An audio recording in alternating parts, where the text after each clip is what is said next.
بسم اللہ الرحمن الرحیم فأرسلنا علیہم الطوفان والجراد والقمل والضفادع والدم آیات مفصلات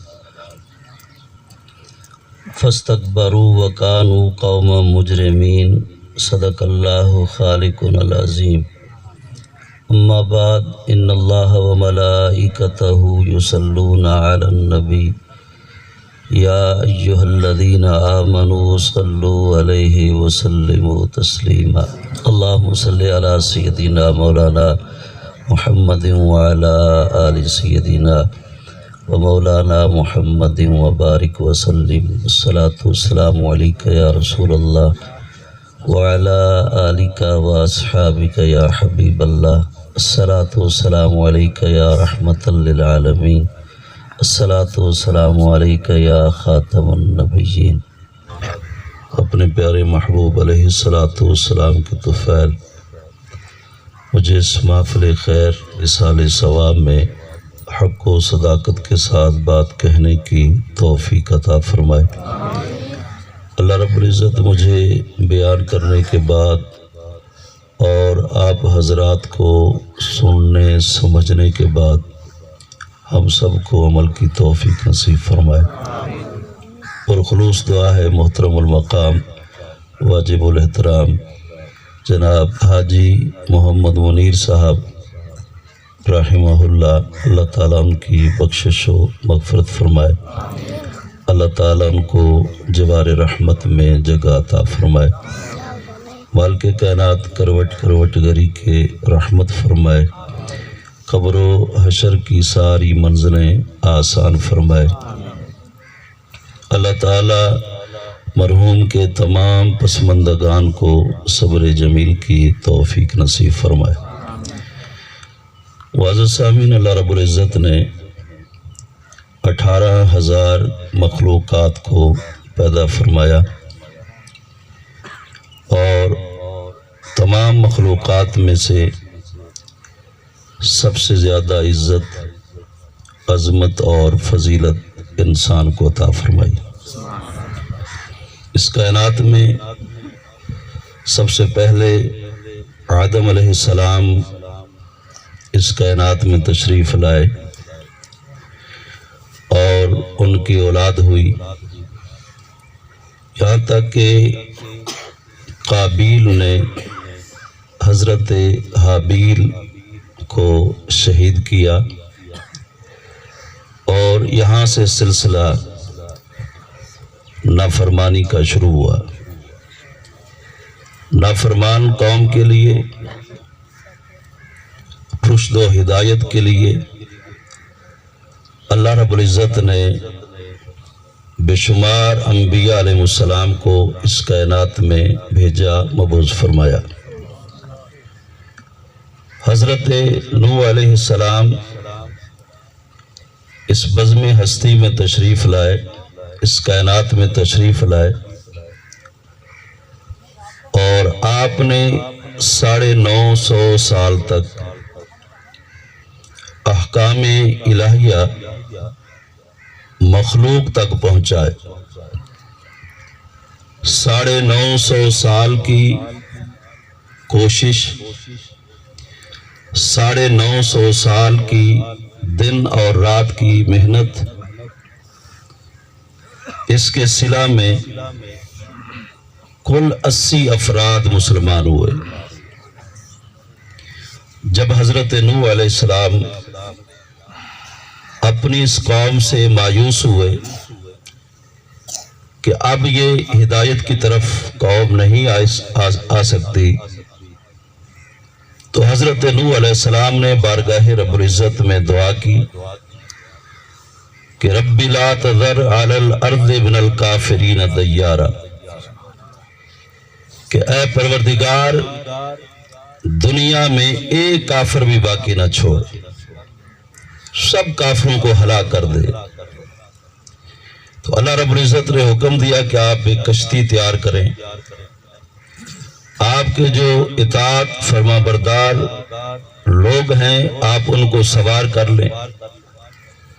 مختصراً یہ ہے کہ آپ کے اطاعت گزار فرما بردار وہ کشتی میں سوار ہوئے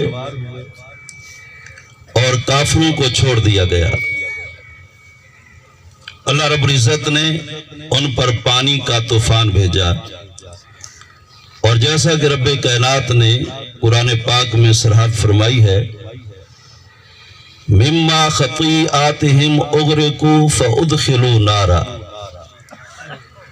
ان کی برائیوں کی وجہ سے، ان کی نافرمانیوں کی وجہ سے اللہ رب العزت نے سب سے پہلے انہیں پانی میں غرق کیا۔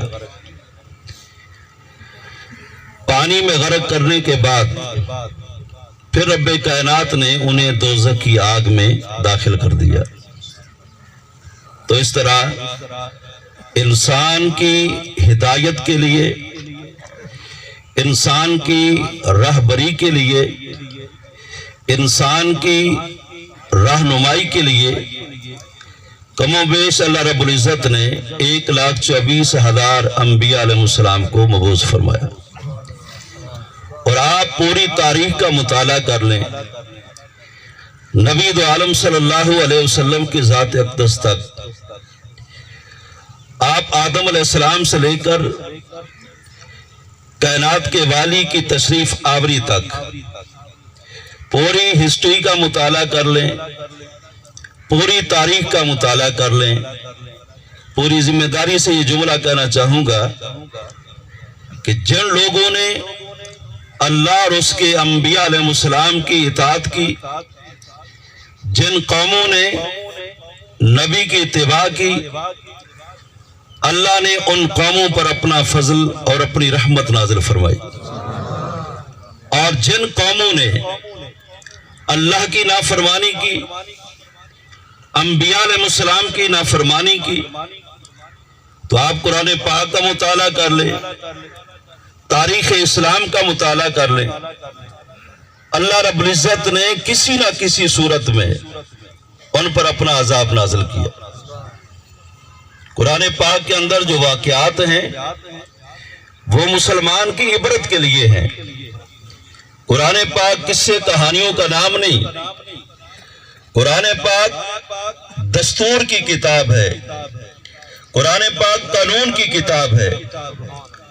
اللہ نے سابقہ قوموں کا ذکر کر کے حضور کے غلاموں کو یہ پیغام دیا ہے کہ اگر تم بھی کامیاب ہونا چاہتے ہو، اگر تم بھی سرخرو ہونا چاہتے ہو، تم چاہتے ہو کہ اللہ تعالیٰ تم سے محبت کرے، تم چاہتے ہو کہ ہر میدان میں تمہیں کامیابی ملے، تو پھر میرے محبوب کی اتباع کرنا، میرے محبوب کی فرما برداری کرنا۔ جب میرے محبوب کی اتباع اور فرما برداری کرو گے تو پھر میں اپنی رحمت کے دروازے تمہارے لیے کھول دوں۔ جس آیہ مبارکہ کو میں نے تلاوت کرنے کا شرف حاصل کیا ہے، اس میں قوم فرعون کا ذکر ہے، حضرت موسیٰ علیہ السلام کے دور سے متعلق ہے۔ انتہائی توجہ کے